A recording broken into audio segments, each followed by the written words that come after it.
Chuti bakunzi namwe bagenzi ndabaramukije amahoro. Muri kumwe na jewe Jean Christophe Mugisha. Imyaka 200 irarumanye abakongomani b'abanyamurenge barenga 160 bakoreweho nyabwoko mu Gatumba aho bari barahungiye mu Burundi, hanyuma HCR na leta y'u Burundi babagumije ku mupaka. Turi kumwe n'umuhuza bikorwa runani rw'abanyagihugu y'uwarene hitamwo neza Union pour la Renaissance de la Nation. Ubwo runani rw'abanyagihugu rukaba rugwanya ivyiyumviro vy'ihonyabwoko n'ihonyabwoko n'ivyaha bibishamikiye ko muri kano karere k'ibiyaga binini.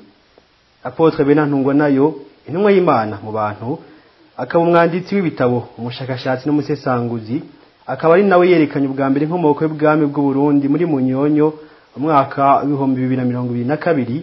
Ni nawe yashyize ahabona idoni ry'amoko mu karere k'ibiyaga binini mu bihugu bitanu arivyo Burundi, Kongo, Iran n'intwaro rusangi, Tanzania, Rwanda na Uganda.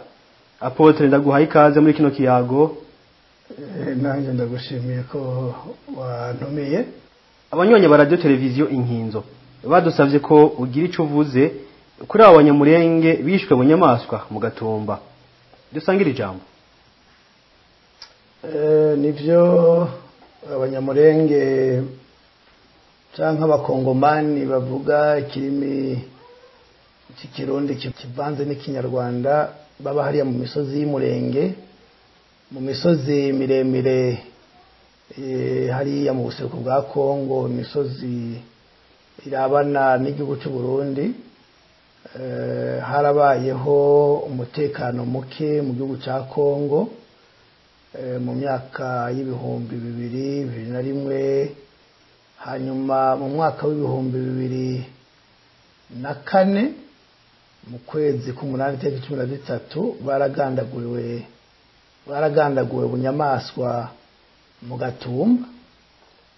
Ikibabaje nuko babagandaguye inzego z'umutekano baba ba ONU, zaba n'inzego z'igihugu, baba nabo nyene bari bamaze iminsi bafise amakuru yuko bashobora gutegwa bakicwa. Rero biragoye uravye uyu munsi aho ikibazo kiteye, birateye agahinda, birateye n'umubabaro. Bwa mbere bwobwo burya bwicanyi bwabaye so bwicanyi busanzwe, niho nyabwoko byakorewe abatutsi b'abanyamurenge, niho nyabwoko byakozwe n'abaryemanze. Nibaza ko inkuru uyibwirwa n'uwayibone kuri BBC, wari umuvugizi wa Paripehutu FNL yaravuze ko aribo bagavye ico gitero ku banyamurenge, ariko avuga yuko ngo batewe n'abasirikare bo muri Gatumba, hanyuma ngo barabivuna, ngo basoda baca bahungira mu kambi y'abakongomani nabo ngo babasangayo. Reka twumve ijwi yiwe aho kuyishura ku bibazo by'umumenyeshamakuru wa BBC. Nous avons fait une sortie, nous avons attaqué le cas de centre de Gatumba et la brigade. Une fois qu'ils se sont vus tués, ils ont fui dans le cas de Banyamurenge. Lorsqu'ils sont arrivés là-bas, ils nous ont combattus à l'intérieur du cas. Et vous résoudront ça. On s'est battu d'Aroka. À l'instant où je vous parle, on dénombre plus de 250 cadavres, sans compter les personnes qui ont été calcinées. Est-ce que vous ne voyez pas que vous risquez d'être accusé de crimes contre l'humanité?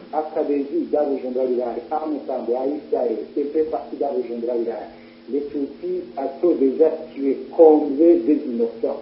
CNDD, FDD a déjà tué combien des innocents? Quelle est la juridiction internationale qui a condamné, puis la communauté internationale est là, et elle ferme les yeux pour les tueurs, elle ferme les yeux pour ceux qui nous ont tués pendant autant d'années, qui nous ont conduits d'aller à l'exil. Nous, c'est notre droit de nous battre, parce qu'il s'agit de notre droit élémentaire. Personne de la communauté internationale n'est à Bujumbura pour nous défendre, nous devons nous défendre.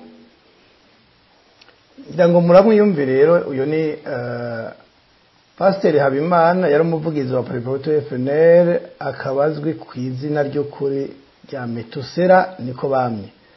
Uyu rero bamubajije ibibazo, bamubaza iby'ubwo bwicanyi bwakorewe Abanyamulenge, avuga yuko abasirikare bo muri infanteri yo mu Gatumba babateye hanyuma barabagwanya, hanyuma babagwanije ngo bahungira mu kambi. Sinzi rero ko izo mpunzi arizo zari zifise ibigwanisho byo kugwanya abo ba Paripehutu FNL, canke ko izo mpunzi arizo zagomba gutabara ikambi ya Kagatumba.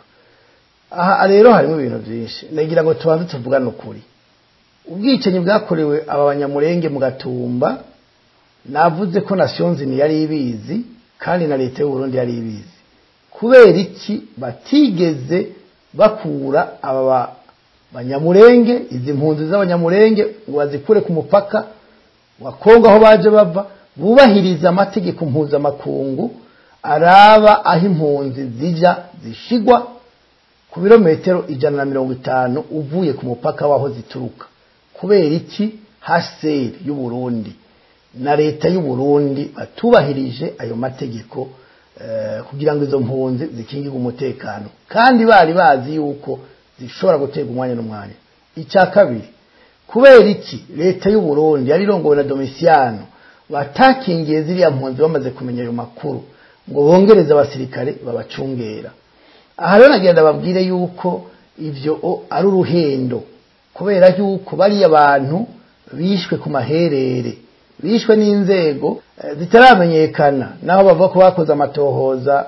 Abanyamulenge numvise mu ijambo bashikirije ejo bibuka imyaka 20 iheze batarabona ubutabera. Nibaza ko amatohoza bakoze ataharashika, kuko bari abantu ntibishwe na Paripehutu yonyene. Paripehutu yarabishe, umuvugizi yaravyemeje, hanyuma bamaze kwitwara ugashingisha urubanza nkuko yavuze mu bihugu bitatu. Baratumye ko umushinga ntahe Agatorwasa, baramutumye ko muri sentare i Burundi, hanyuma yavuze yuko wewe yaragwaye ngo kuboko ari muri Afrique du Sud, ko atariho yari. Kw'ivyo bintu bibaza Pasiteri Habimana. Nagira ngo rero mbwire ubwa mbere abariko baranyumviriza bumva runo rurimi. Ubwa mbere umuvugizi avuga ivyo bumvikanye n'ugwega avugira canke umuntu avugira.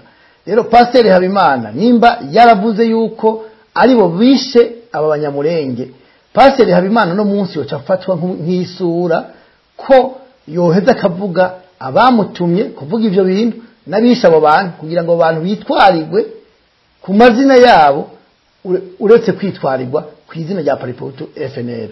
Ico ni cambere. Icya kabiri, hitwariwe Paripehutu FNL nubwo mbona babihindaguye bifise amazina menshi. Ubibazwa nuwarahagarariye Paripehutu FNL uyu munsi ageze muri senere, na senere mbona barayimwatse ubageze mu nzira atembera nta wuza hageze. Ivyo rero bibazwa Agatorwasa, naho yavuga ngo iri yararashwa kaboko ngo yari muri Afrique du Sud, ntiyigeze abeshuza ivyo Pasiteri Habimana yavuze yuko atari Paripehutu FNL yishe zijya mpunzi z'Abanyamulenge, kubera yuko atigeze abeshuza Pasiteri Habimana. Ivyo bintu bibazwa shefu ari wa Agatorwasa, ahubwo Habimana nawe akaba umwe mu masura avuga ingene byagenze, yisubiye ko akavuga atabyazi agacafatwa nk'umufatanya cyaha. Icyaka tatu nukumenya yuko Makasiki yari Bujumbura, nta kintu na kimwe yigeze bikorako. Mwarabonye ku igihe bafuga bajya Abanyamulenge, Domitien yizeye yararize Makasiki abura uko yifata. Mugabo hariho amanama yabaye imbere yuko barya abantu biyicwa, yabereye ahantu henshi hatandukanye. Biriya rero nivyo ndababwira, umunsi Abarundi, Abanyarwanda, Abakongomani bagwanya ubwicanyi ndengakamere, bagwanya ihonyabwoko, bakoreye hamwe bagahana amakuru, ukuri kose kuzomenyekana. Uwo bikurikirana neza yosanga Paripehutu FNL yagiye kwica abo bantu ifadikanije n'Abakongomani bazananye bavuye mu Buvira. Nkakeka yuko abo bakoranye muri ico gihe hashobora kuba harimo nkuko twavyumvise intera hamwe, kuko intera hamwe zinyanyagiye muri ibihugu byose niho zicaye.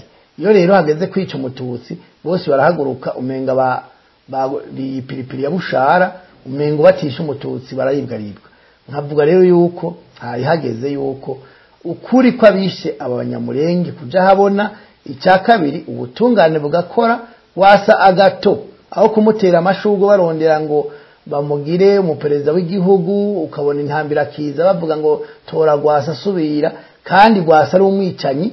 Ndibuka ko mu bihumbi 2009 igihe twamukura ku butegetsi bw'umugambwe twaravuze yuko uyo muntu ari umwicanyi, twerekana ibimenyetso. Abanyagihugu batari bake bazanye ibirego barega Gwasa muri ministeri y'ubutungane mu Burundi, ntiyigeze abazwa gushika uyu munsi, aho bamwagiriza abo yaciye ibihimba by'irondoka, abo yaciye amabere, abo yaciye amaboko. Mwese muribuka yuko Gwasa Agato yigeze kwica eta majoro yose ya Paripoto FNL, asigazamo Burahimu wenyene ubatazira kirungurira aho kwitaba Imana, yatwara igisirikare ca Paripoto FNL, niwe wenyene yasigaye. Uyo muntu n'umwicenyi nama ndiko ndababwira. Uyo muntu kuba uno munsi abarundi bubahuka bakamutora akaba umushinga amateka, mbere akaba yigeze no kubicegera cy'umukuru n'amashinga amateka, bijya nivumwe ku gihugu.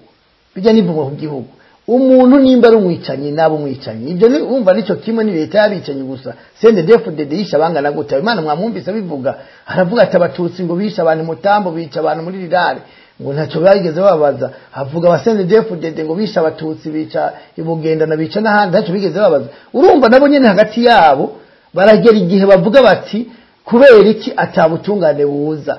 Urumva rero ibi bintu by'abanyamurenge byo mu Gatumba biragoye ko urubanza ruzokwakirwa mu gihe tudatsinze abakoroni muri kano karere k'ibiyaga binini, ngo uyu mugambi wo kurwanya ihonyabwoko utsinde kandi ushinga imizi, gutyo abakoze ihonyabwoko mu karere bafatwa bari hose ko bakoma mu gihugu kimwe bakaja mu kindi. Ico gihe niho honyene abo muri kano karere bazoheza bakaronka amahoro n'umutekano w'iterambere ridakumira. Naye handi ntawe uzogenda afasha abo bantu, kuko nasyonzini ibirimwo. Iyo bitabirimwo ntibari ko baremeye yuko impunzi ziguma ku mupaka harya zari, ntibyashoboka.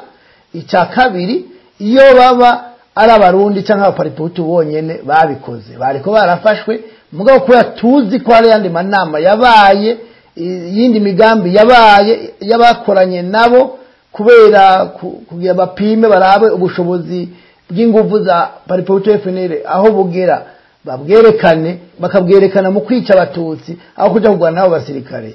Nico gituma tarubanza ruzocibwa. Ariko nagira nihanganishe abanyamurenge mureme, nitwagwanya aba bagenosideri tukabatsinda mu Burundi, urubanza naho bogugara ruzosubira gugurugwe. Nta muntu numwe yishe umuntu azogayagaya mu gihugu ngo ari gucibwa urubanza kandi yarishe umuntu. Ivyo nibabimenye bavyumve.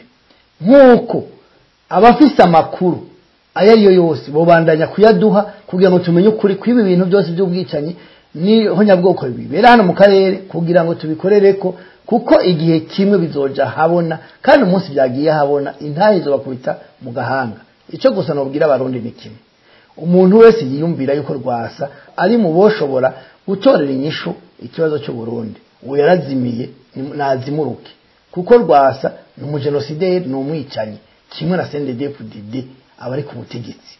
Rero abamambere ba Paripoto FNL, abamambere ba CNDD-FDD si bose ari abagenosideri, mugabo benshi muri bo bafite ibyo vyiyumviro by'abanyabwoko. Hari abatafite ibyo vyiyumviro by'abanyabwoko, nabo baragiye mu bakanyerera bagatirima kubera inyigisho mbi, barakwiye kuzicira bakazita, kuko zirarura zirabacafuza zikabashira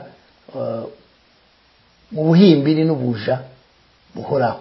Niyo mpamvu umuntu wese afite umutima w'ubwicanyi no gukora ihonyabwoko, dukwanka mugenzi we ko adasangiye ubwoko, imiryango n'ibindi, kubera inyigisho mbi badushizemo, yocira birarura. Abanyamurenge rero dufatikanije umubabaro aho muri hose mureme, ariko tubararikira yuko twosangira ibiganiro n'amakuru kubijanye n'amabi yakorewe abanyamurenge mu Gatumba, kugira ngo iki cyiyumviro mwashizeho cyo kwitwara gitera imbere, habeho n'ayandi mahuriro ashobora kurwanya ivyo bintu kandi birashoboka. Inomero yacu iba kuri WhatsApp, inomero yacu iba kuri YouTube, mutwandikire dusangire ibiganiro. Ababaserukira twarigeze kubarondera ntitwabaronka, ariko dusangiye amakuru tukagwaniriza umwasi hamwe birashoboka. Naho rero batarabakira ngo bacizo manza bamenye kwejo hirya yejo bazocibwa urubanza, kuko abantu 166 ni benshi bishwe bagandaguwe.